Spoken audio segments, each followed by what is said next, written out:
నా భార్యని కిటికీ రోజు చూస్తున్నారు సార్. ఏమండి ఇంత చిన్న విషయానికి కేసు పెట్టుకుంటారా? 10 ఇంటికి వెళ్దాం. ఎస్ఐ గారు మేము కేసులు గీసులు ఏం పెట్టట్లేదండి. అదే చెప్తున్నాను మీ ఆయనకి.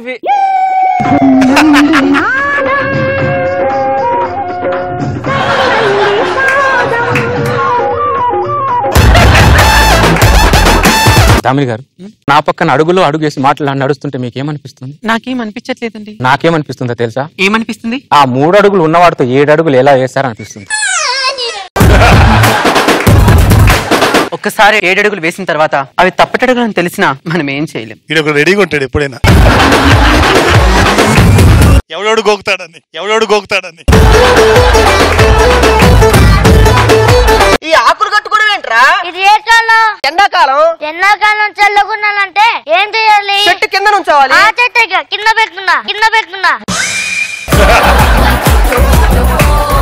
ఫ్రెష్ గా ఉన్నావు. కొంపదీసి నువ్వేమన్నా స్నానం చేసావా? ఎన్నిసార్లు చెప్పాను రా, మన నీళ్లు మన సబ్బు పెట్టి స్నానం చేయొద్దని. పట్టిన టంకులు కాగలుతున్నాను. వెళ్ళి దాని పక్కన నుంచున్నా. స్నానం అయిపోయింది. ఇవాళ ఏంటి మీ అమ్మాయికి నాకు ఫస్ట్ నైట్? ఇదేంటి ఫ్రూట్స్ మీద మచ్చలే? ఇది ఫ్రూటా? ఏంటిది ఇక్కడ అంతా? నాకు ఇక్కడ అన్ని ఫ్రెష్ గా కావాలి. ఫ్రెష్ గా నేను బయటపడండి. అయితే ముందు మీరే వెళ్ళిపోండి. కొంచెం జాగ్రత్తగా ఉండాలి, భయపడకూడదు. ఫస్ట్ వెళ్ళగానే అల్లుడు కాళ్ళు దండం పెట్టాలి, సిగ్గుపడాలి. గ్లాస్ తో పాలు సగం తాగిన తర్వాత మిగతా సగం తాగాలి. అవన్నీ చేయకపోతాడు. ఫస్ట్ నైట్ చేయడేటి ఏందమ్మా వెళ్ళట్లేదానా? వెళ్ళప్పుడు కాదు, ఒక నిమిషం. అల్లుడు గారు డోర్ రావట్లేదండి. మీరు ఎలాగేస్తారు డోర్? ఎంతకి డోర్ 2 గట్టిగా నొక్కాను అంతే. పని చేశారు అల్లుడు గారు. ఇది 100 ఏళ్ళ నుంచి తలుపులండి ఇవి. గట్టిగా ఒకసారి లాగితే లాక్ అయిపోతే మళ్ళీ రావండి.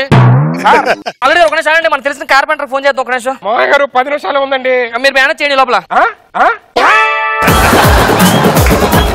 Hello carpenter. చెప్పండి. మీరు అర్జెంట్ మా ఇంటికి రావాలండి ఫాస్ట్ గా. ఎవరండి? నేనే ఫోన్ చేశాను. చెప్పండి. మా అమ్మాయి ఫస్ట్ నువ్వే చేయి బాబు. ఇప్పుడు చెప్తే ఎలాగండి? ఒక రోజు ముందు చెప్పొచ్చు కదా.